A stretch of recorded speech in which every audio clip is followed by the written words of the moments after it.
बाबा का प्रसिद्ध मंदिर राजस्थान के सीकर जिले में स्थित है। खाटू श्याम जी को भगवान श्री कृष्ण का अवतार भी माना जाता है। देश के करोड़ों लोग खाटू श्याम जी की पूजा करते हैं।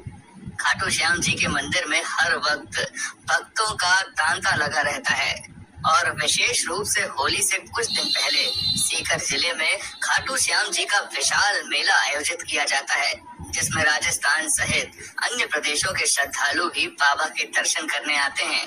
खाटू श्याम जी की कहानी महाभारत काल से शुरू होती है, जिसमें उनका नाम बर्बरीक था। बर्बरीक भीम का पौत्र और घटोत्कच का पुत्र था। बर्बरीक बचपन से ही एक बहुत अच्छा योद्धा था। बर्बरीक ने अपनी माँ से युद्ध कला सीखी थी।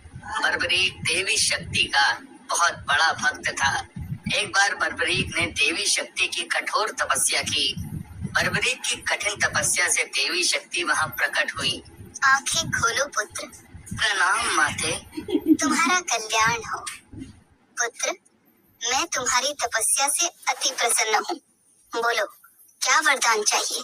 माते, आपने तो मुझे दर्शन दे के ही कृतार्थ कर दिया। अब तो बस एक ही अभिलाषा है, आप अपना आशीर्वाद मुझ पर सदैव बनाए रखिए, जिससे मैं अपना संपूर्ण जीवन दीन दुखियों की सहायता करने में व्यतीत कर सकूं। माँ, तथास्तु। तुम सदा दुर्बलों का सहारा बनोगे। मैं तुम्हें ऐसी शक्ति प्रदान करूंगी जो तीनों लोकों में किसी के पास नहीं है। पर याद रहे, तुम्हें इन शक्तियों का दुरुपयोग नहीं करना है। भगवती शक्ति ने बर्बरीक को 3 दिव्य बाण वरदान स्वरूप दिए। वे बाण अपने लक्ष्य को भेद कर वापस लौट जाते थे। इसी वजह से बर्बरीक अजय हो गया। बर्बरीक अपनी माता के पास पहुंचा और देवी शक्ति के दिए हुए वरदान के बारे में उन्हें बताया। माँ, मैं भी कौरव पांडव के युद्ध में जाना चाहता हूँ। मेरे युद्ध में जाने की बहुत इच्छा है। माँ, पुत्र बर्बरीक, मैं जानती हूँ तुम एक महान योद्धा हो, इसीलिए मैं तुम्हें रोकूंगी नहीं। पर मुझे वचन दो कि तुम्हारे का सहारा बनोगे। तुम युद्ध में हारने वाले की तरफ से ही लड़ोगे। मैं आपको वचन देता हूँ माँ कि मैं युद्ध में हारने वाले की ही तरफ से लड़ाई करूँगा। अपनी माँ को वचन देकर बर्बरीक ने घोड़ी पर सवार होकर और देवी शक्ति के दिए हुए 3 बाणों को लेकर रवाना हो गया। भगवान कृष्ण तो अंतर्यामी है, वो ये सब लीला होते हुए देख रहे थे। भगवान कृष्ण जानते थे कि बर्बरीक केवल हारी हुई सेना की तरफ से ही लड़ेगा, और वो ये भी जानते थे कि कौरवों को भी बर्बरीक के इस वचन के बारे में पता है। बर्बरीक कौरवों का सहयोग कर पांडवों का विनाश कर देगा। इस प्रकार जब वो कौरवों की तरफ से लड़ेगा तो पांडवों की लड़ रही सेना कमजोर हो जाएगी। उसके बाद वो पांडवों की सेना में चला जाएगा। इस तरह वो दोनों सेनाओं में घूमता ही रहेगा। श्री कृष्ण को पता था अगर बर्बरीक इस युद्ध में शामिल हुआ तो कोई भी सेना नहीं जीत पाएगी और अंत में कौरव पांडव दोनों का विनाश हो जाएगा और केवल बर्बरीक ही शेष रह जाएगा। इसलिए रास्ते में ही श्री कृष्ण ने ब्राह्मण का वेश धारण कर बर्बरीक को रोका। बर्बरीक को रोकने का अब एक ही उपाय है, मुझे बर्बरीक से उसके शीश का दान मांगना होगा। श्री महावीर योद्धा, तुम कौन हो? ये कुरुक्षेत्र की रणभूमि है। तुम कौरवों और पांडवों के युद्ध में क्या कर रहे हो? हे ब्राह्मण देव, मैं घटोत्कच का पुत्र बर्बरीक हूँ। मेरा प्रणाम स्वीकार कीजिए। मैं महाभारत के युद्ध में सम्मिलित होने आया हूँ। ऐसा कैसे हो सकता है पुत्र कि तुम मात्र 3 बाण से युद्ध में सम्मिलित होने जा रहे हो? ब्राह्मण देव, ये बाण कोई साधारण बाण नहीं है। इनमें से मात्र एक बाण भी शत्रु सेना को परास्त करने के लिए पर्याप्त है, और ऐसा करने के बाद बाण वापस तरकश में ही लौट आएगा। अच्छा, तो फिर इस पीपल के पेड़ के सभी पत्तों को छेद कर दिखाओ जरा। बस इतनी सी बात ब्राह्मण देव, अभी किए देता हूँ। बर्बरीक ने ब्राह्मण रूपी श्री कृष्ण की चुनौती स्वीकार कर ली। बाण ने अपने लक्ष्य से तुरंत छूटते ही सारे पत्तों को भेद डाला और वापस आकर ब्राह्मण रूपी श्री कृष्ण के पैरों के आसपास चक्कर काटने लगा, क्योंकि उन्होंने भी एक पत्ता अपने पैर के नीचे छुपाया था। ब्राह्मण राज, अपना पैर यहाँ से हटा लीजिए, वरना ये आपके पैर को भी भेद देगा। ये तीर अपने लक्ष्य को पूरा किए बिना तरकश में नहीं लौटते हैं। बर्बरीक के तीर अचूक हैं, लेकिन अपने निशाने के बारे में खुद बर्बरीक को भी पता नहीं रहता है। असली रणभूमि में अगर मैं सभी पांडव भाइयों को अलग अलग कहीं छिपा भी दूं, ताकि वो बर्बरीक का शिकार होने से बच जाए, तब भी बर्बरीक के तीर किसी को नहीं छोड़ेंगे। इन अचूक तीरों से कोई भी नहीं बच सकता है। हे वीर योद्धा, मैं तुम्हारे साहस की सराहना करता हूँ। मैं तुमसे दान स्वरूप कुछ मांगना चाहता हूँ।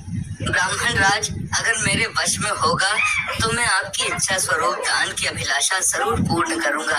मैं वचन देता हूँ ब्राह्मण राज, आप मुझसे दान में जो भी मांगेंगे मैं आपको मना नहीं करूंगा। मुझे तुम्हारा शीश दान चाहिए पुत्र, क्या तुम ऐसा कर सकते हो? आप कौन हैं? मुझे अपना परिचय दीजिए।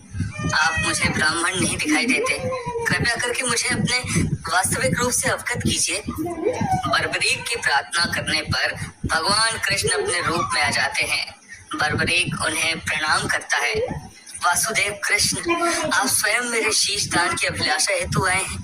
बर्बरीक, युद्ध भूमि की पूजा के लिए एक वीर वर क्षत्रिय के शीश दान की आवश्यकता होती है, और तुम महावीर महायोद्धा हो, अतएव मैं तुमसे शीश दान मांगता हूँ। हे वासुदेव कृष्ण, मैं आपको अपना शीश अवश्य दूंगा, पर मेरी दो इच्छाएं हैं। पहला ये कि मेरी देह को आप स्वयं अग्नि देंगे, और दूसरी इच्छा ये है कि मैं अंत तक इस युद्ध को देखना चाहता हूँ। ऐसा ही होगा वीर शीश दानी बर्बरीक। कलयुग में लोग तुम्हें हारे हुए का सहारा बोलेंगे, तुम्हें श्याम नाम से पुकारेंगे। मेरे नाम से ही तुम्हारी कलयुग में पूजा की जाएगी। कलयुग में खाटू श्याम नाम से तुम्हारी पूजा होगी। फाल्गुन माह की द्वादशी को बर्बरीक ने अपने शीश का दान दिया। बर्बरीक को ब्रह्मा जी ने एक श्राप दिया था, जिसके मुताबिक उनकी मृत्यु पृथ्वी लोक पर भगवान कृष्ण के ही हाथों होगी, तभी वो श्राप से मुक्त हो पाएंगे।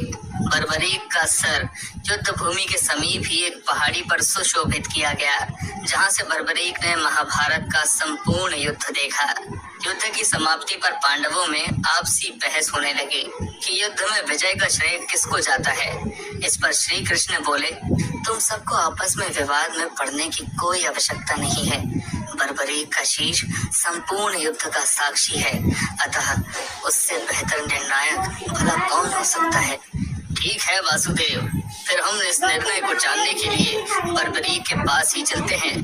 पौत्र बर्बरीक, तुमने तो युद्ध को बहुत ध्यान से देखा है, क्या तुम बता सकते हो हम सब वीरों में से इस युद्ध को जीतने का श्रेय किसे जाता है? श्री कृष्ण ने ही इस युद्ध में विजय प्राप्त कराने में सबसे महान कार्य किया है। उनकी शिक्षा, उनकी उपस्थिति, उनकी युद्ध नीति निर्णायक थी। मुझे तो युद्ध भूमि में सिर्फ वासुदेव कृष्ण का सुदर्शन चक्र घूमता हुआ दिखाई दे रहा था, जो कि शत्रु सेना को काट रहा था।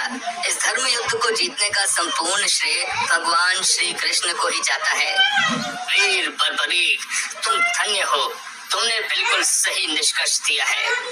इसके पश्चात सभी पांडव बर्बरीक के निर्णय की सराहना करते हैं और भगवान कृष्ण से क्षमा मांगते हैं, क्योंकि वो जानते थे यदि स्वयं वासुदेव न होते तो ये धर्म युद्ध जीतना असंभव था।